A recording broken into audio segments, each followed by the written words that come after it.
Bonjour Olivier, à la une des quotidiens israéliens, le vent de violence qui souffle sur le pays depuis quelques jours. Oui, on en parle déjà dans le journal de ce matin, des déclarations violentes, que ce soit dans la majorité ou dans l'opposition de certains députés.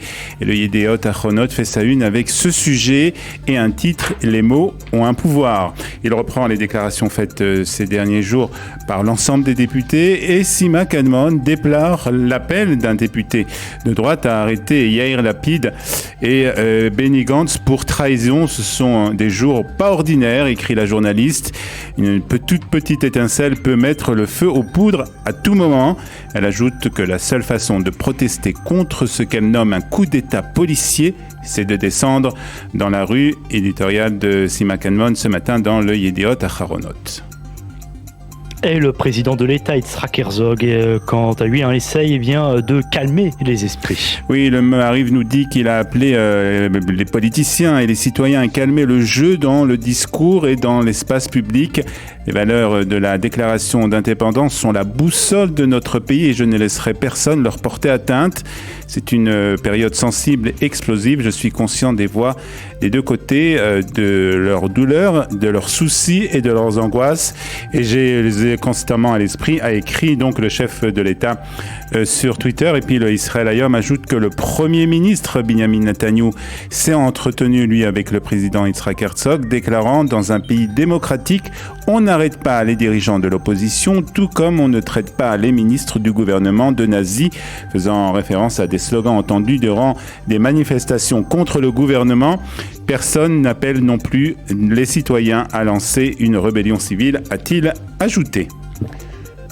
De la diplomatie à présent, les travaux du comité de préparation du forum du Negev se sont terminés hier à Abu Dhabi. Oui, le Ynet nous explique que les Émirats arabes unis, Bahreïn, l'Égypte, le Maroc et les États-Unis et Israël, bien entendu, se sont réunis à Abu Dhabi pour préparer le forum du Negev qui doit se tenir au printemps au Maroc. Lors de la réunion, les membres des groupes de travail ont discuté de 20 projets concrets et idées de coopération entre les États membres sur l'énergie, la sécurité régionale, le tourisme, la sécurité alimentaire, l'éducation et la tolérance. Ces projets sont conçus pour améliorer la vie des citoyens de la région, y compris celle des Palestiniens. Et un haut responsable israélien déclare ce matin au Ynet qu'il s'agissait d'une réunion historique dans une bonne ambiance. Toutes les parties sont venues travailler dans le but de terminer la réunion avec des résultats concrets. Le fait que 6 États se réunissent sous le titre du Forum du Negev indique la volonté d'une construction progressive d'un forum significatif entre les pays de la région.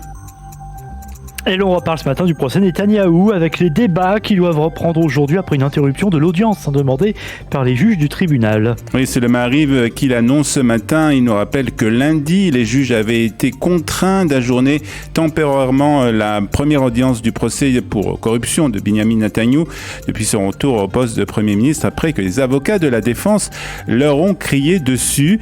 L'altercation a commencé pendant le contre-interrogatoire de l'une des enquêtrices, Paulina Govzman, qu'arrive par l'avocat de Binyamin Netanyahou, maître Boaz Bensour. Ce dernier a jugé insuffisante l'une des réponses du témoin concernant sa gestion de l'interrogatoire de l'ancien directeur du ministère des Communications, Shlomo Filbert, qui est devenu témoin public. La procureure Yehudit Tirosh a alors défendu la gestion de l'enquête, entraînant des ricanements de la part de la défense. Je suis avocat depuis 25 ans et je n'ai jamais été témoin d'un comportement aussi moche, a déclaré maître Tirosh. C'est alors qu'un échange bruyant a eu lieu entre les avocats de M. Netanyahou et de M. Filbert et la procureure Yehudit Tirosh. La juge Feldman a alors ordonné une brève suspension de la séance dans le but de faire baisser les tensions. Et on termine cette revue de presse par une note optimiste et le nombre d'Israéliens qui font du bénévolat. Plus de 4 Israéliens sur 10, soit près de 42%, et le taux est un tout petit peu plus élevé chez les hommes que chez les femmes. C'est le site d'information Ynet qui l'annonce. Il s'agit d'un rapport qui a été rédigé par l'Institution de recherche sur la société civile et la philanthropie de l'Université hébraïque, dirigée par la professeure Michal Almog Bar, et les domaines dans lesquels Les Israéliens donnent leur temps sont variés. 43% agissent dans l'aide aux populations défavorisées et le social, 24% dans l'éducation, 20% dans le domaine de la santé, 11% dans les activités religieuses et 10% dans la lutte sociale. Ce rapport a été remis au président Herzog et à son épouse, et dans son discours lors de la remise de ce rapport, le président Herzog a qualifié ces bénévoles de héros. Les données qui me sont présentées aujourd'hui nous donnent une idée sur le degré de solidarité collective, une des pierres angulaires de la société israélienne. Les bénévoles sont les héroïnes et nos héros, des gens formidables qui agissent jour et nuit pour le peuple d'Israël, pour la société israélienne, a ajouté le président de l'État.